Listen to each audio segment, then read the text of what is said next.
Foundations of Amateur Radio. One of the oldest means of electronic messaging is Morse code, developed by Alfred, Vail and Samuel Morse and sent for the first time on the 24th of May 1844.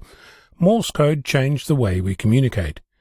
For nearly a century it was required to become a licensed radio amateur, until in 2003 the International Telecommunications Union, or ITU, left it to the discretion of individual countries to decide if a budding amateur needed to demonstrate their ability to send and receive in Morse.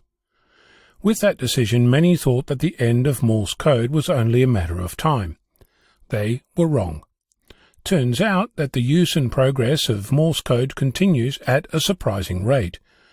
Searching for scholarly articles on the subject, you'll discover that it's used for communication by quadriplegics, for information exchange between IoT or Internet of Things devices, as a way to secure information combining DNA and Morse code, as a method for gesture recognition, as a research tool for psychologists interested in learning methodologies, for training neural nets, for REM sleep research, and plenty more. Learning the code is an activity that sparks joy, or dread, depending on whom you ask. For me, it's been a decade of anticipation with little to show for it. How to learn is a question that prompts as many answers as there are people within earshot, and most of those disagree with each other. If you do ask, you'll discover that there are dozens of websites that offer to teach you. Podcasts and audio files, bits of paper, buzzers, software and video, images and cheat sheets, the list is endless. You'll also discover two terms, Koch and Farnsworth. Both are intended means of learning. You'll find proponents of both methods wherever you look. You'll also hear from people who learnt the army way, whatever that means. There's people who were taught not to send before they could properly receive, those who were taught the opposite, and everything in between. There's discussion on the topic, heated even, but very little in the way of actual hard data. There's some research. In 1990, the Keller Method from World War II was explored. The method involves playing a Morse letter followed by a gap, where the student is expected to write the letter, followed by a voice prompt of the letter. Interesting, were it not for the fact that it looked at 9 students, and only at their ability to master the alphabet. In 1960, 310 airmen were subjected to 14 tests to determine their ability to learn Morse. No idea what the research outcomes were, since the Journal of Applied Psychology doesn't appear to share their research unless you pay for it. There are reports of actual science behind the Koch method of learning, but I wasn't able to find it, though it's repeated often. It's only with the introduction of computers that actually using this method of learning has become practicable and recently popular. As you might know, I've been attempting to learn Morse code for a while now. I've tried many different things, including Farnsworth, Koch, and others. I publish versions of my podcast as Morse code audio only. They're published every week, and there are a few people who listen.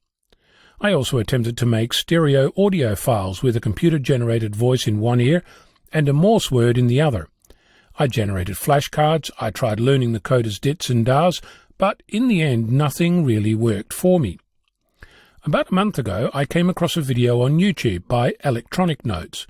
It contained the Morse alphabet as audio and flashed the letter visually on the screen whilst the audio was playing. There's also a video with numbers and a combination of the two. It gave me the idea for something entirely different to try, and in preparing to talk about this, it turns out there's even research to suggest that I might be onto something. I discovered that in 1994, 60 healthy people were tested to determine if learning Morse code in a rehabilitation setting was best achieved using visual, auditory, or a combination of both. The research conclusion was that the combination works best.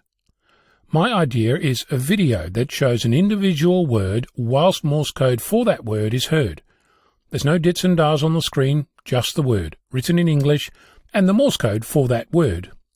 The speed is 25 words per minute, or WPM, and it's played with a side tone of 600 Hz.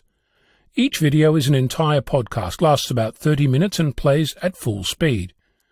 I'm already beginning to notice that some words sound like a sound blob in much the same way as when I learnt a new language, so I'm hopeful that this will finally get me on my way.